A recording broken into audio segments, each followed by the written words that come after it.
Olá, pessoal. Eu vou comentar um pouquinho de direcional sobre a empresa e sobre uma visita que a gente fez recente no final de agosto, lá que foi bem interessante, né? Acho que para começar, a gente já olha direcional e gosta de direcional há algum tempo. A gente sempre fala bastante com o management, né? Então a gente conhece eles e sabe da competência deles há algum tempo. Mas acho que o que eu destacaria nessa visita, que foi uma visita que a gente fez sozinho, né? Só nós da Safari com a diretoria da empresa, foi que a gente conseguiu conhecer diferentes diretores e entender por que eles estão entregando resultados tão bons em um cenário tão difícil para a baixa renda, né? Acho que tangibilizou um pouco a qualidade da diretoria. Mas primeiro, né, em um panorama geral, resumido, o que é a direcional? A Direcional é uma incorporadora de baixa renda que atua em várias cidades no Brasil todo, né? Ela atua em diferentes estados, os três maiores para ela são São Paulo, Minas, né? Ela é de Minas, ela é de BH, e Rio de Janeiro. Ela também tem participação em alguns estados no Nordeste, Amazonas, mas, enfim, ela está bem espalhada no Brasil. E ela atende famílias de renda de R$ 2.500 até uns R$ 15.000, R$ 16.000, tá?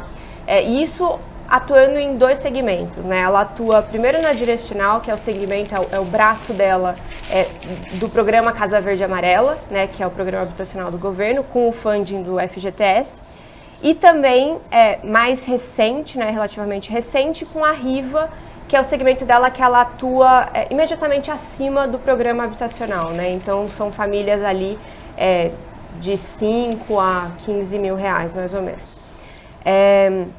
Ela é uma empresa que ela tem se mostrado bastante eficiente e tem conseguido entregar resultados muito bons em um cenário, como o Marcelo estava falando, super difícil para custo, né?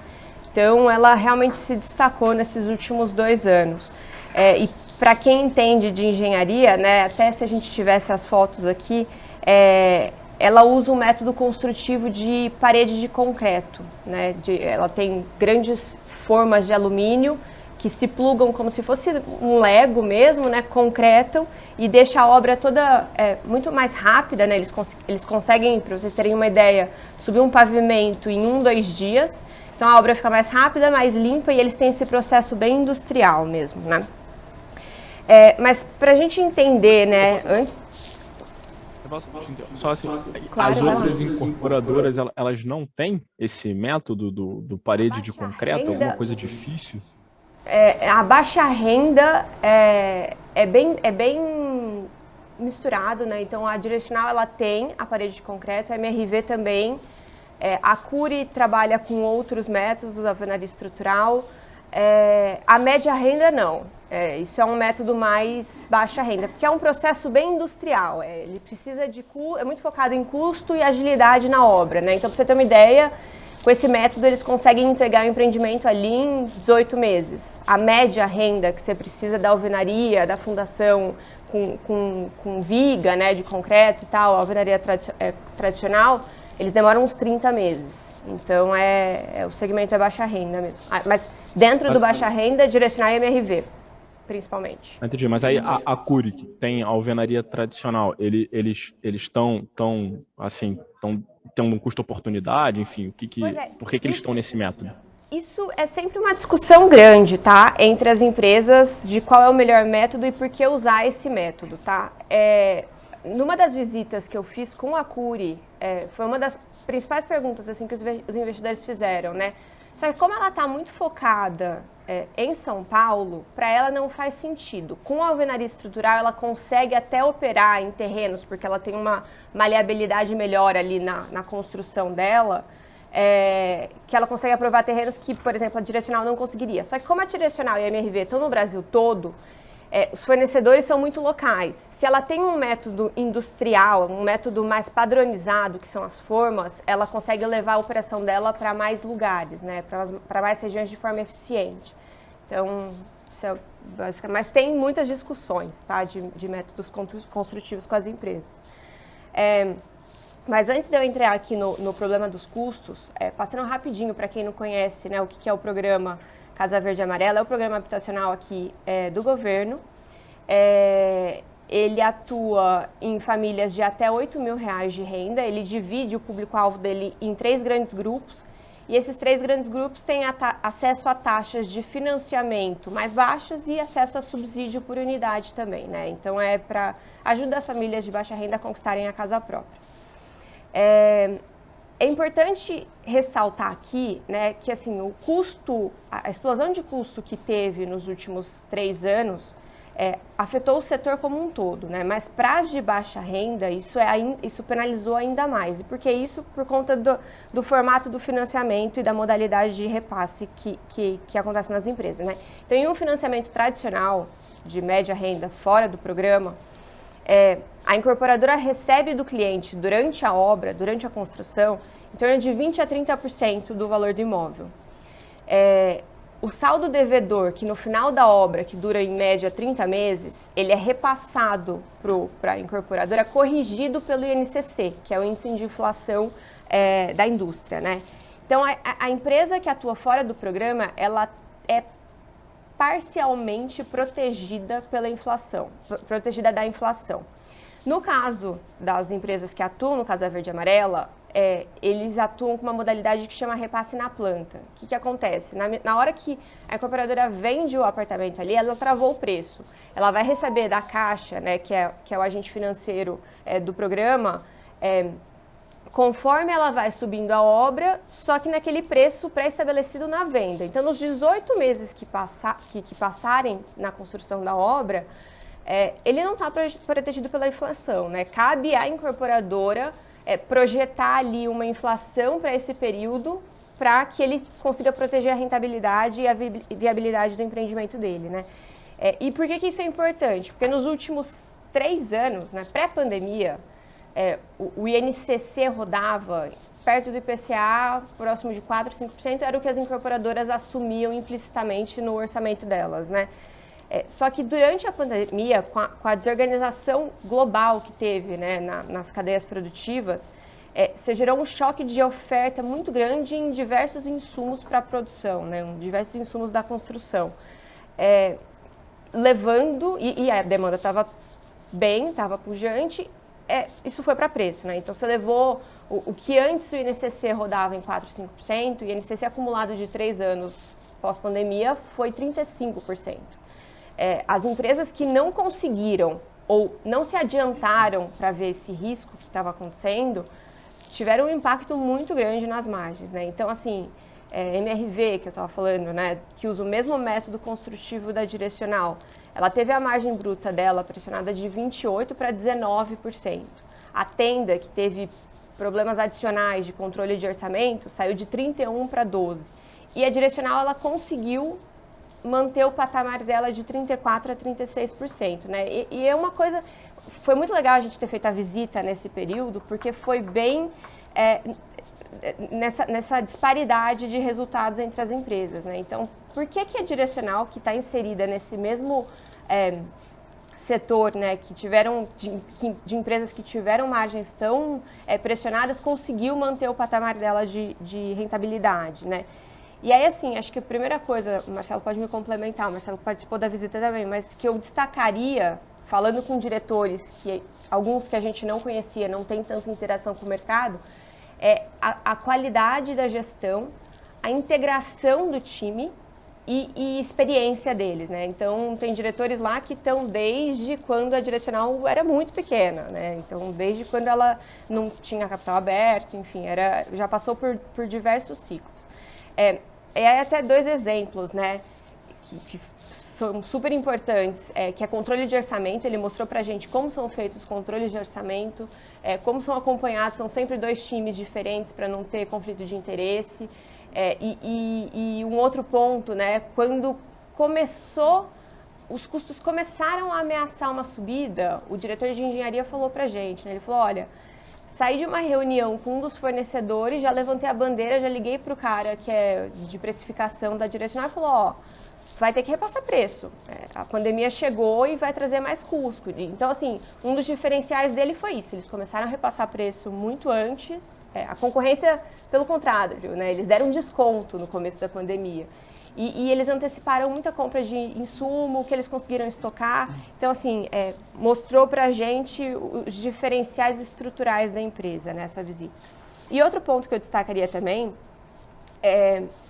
passado essa tempestade toda que o setor passou, parece que agora, usando palavras de um dos diretores, né, parece que agora está tendo um alinhamento de astros para o setor de baixa renda, né? E por quê, né? O que vem pela frente? Com essa disparada dos custos nos últimos 3 anos, os lançamentos e as contratações do programa Minha Casa Minha Vida, né, Casa Verde e Amarela agora, no começo desse ano, despencaram. Porque as incorporadoras de baixa renda, competidoras, né, concorrentes da Direcional, muitas não conseguiram e não se anteciparam e tiveram a rentabilidade muito machucada. Então a conta não fechava para elas continuarem lançando nesse mesmo nível, né? E aí o governo, vendo isso daí, ele anunciou desde o começo do ano, desde o ano passado, uma série de mudanças para o programa para continuar impulsionando a demanda, né? E aí aqui vou citar algumas bem rápido, se vocês tiverem dúvida depois a gente pode falar mais. Mas assim, o governo ele anunciou o aumento das faixas de renda para o programa, então ele traz mais gente para comprar imóvel a taxas subsidiadas, né, e a subsídios. Ele aumentou os subsídios por unidade, ele aumentou o prazo de financiamento. Quanto é uma taxa dessas, curiosidade? 7%. Tem 6 e pouco, começa em 6 e pouco, começa em 5 e pouco, se eu não me engano, e vai até 7 e pouco.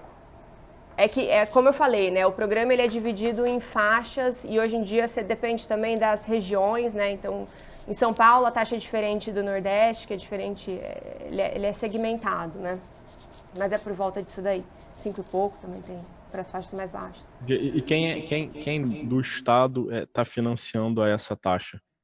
O FGTS. É o fundo. O BNDES. FGTS. O FGTS, isso, perfeito. Legal. No faixa 1, né, que é a faixa até R$ 2.400, tem dinheiro do governo, da OGU também. Mas para as demais faixas é o FGTS.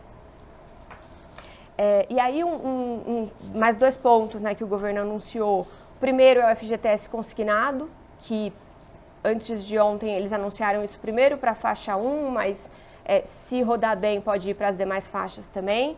E anunciar aumento do orçamento para o programa e aumento do orçamento do subsídio também para o programa na quarta-feira. Então, isso tudo ajuda a recuperar o poder de compra, né, do cliente, que também estava com a renda dele pressionada e corroída pela inflação.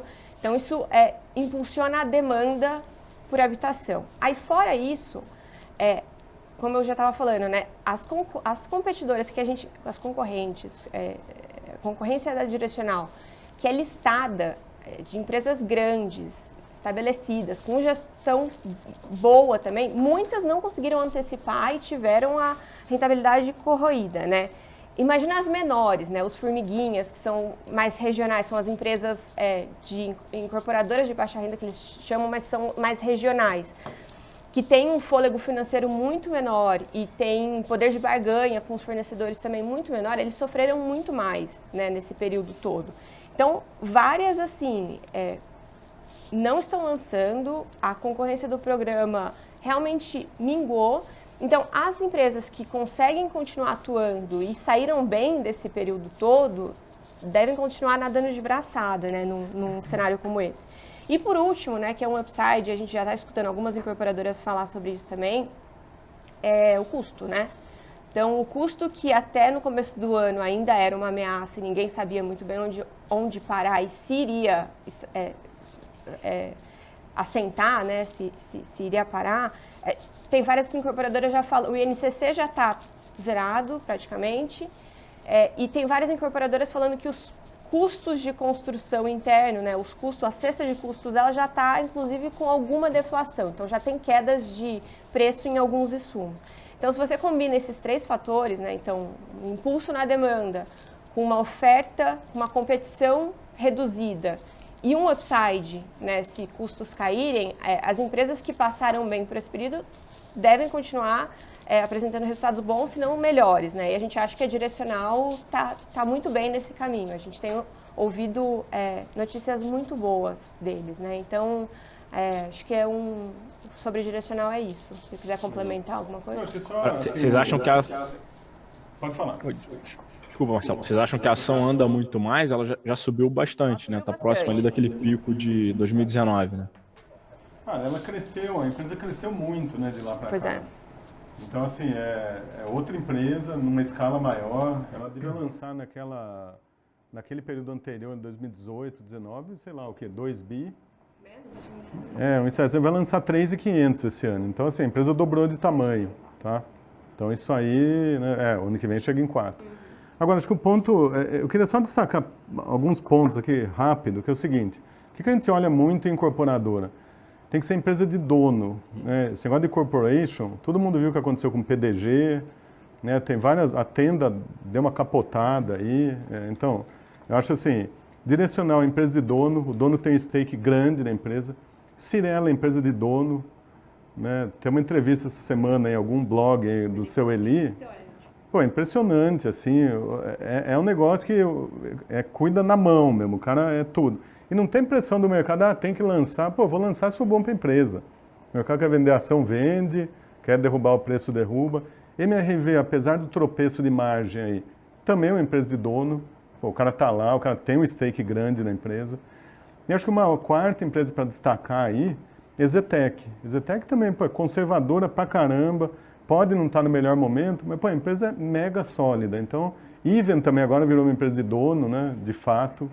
O Melnick comprou a turma lá do Sul, então, o Grendene, né? Então, é um negócio também, acho que, para se olhar. Então, nesse setor eu teria medo de empresa que vai, vou com o fluxo, vou com o mercado, a hora que vira o macro, o cara está lá devendo, um monte de lançamento, com estoque, né? Então, está feito aí o problema. A contabilidade não ajuda. Né? A contabilidade não ajuda. Isso aí.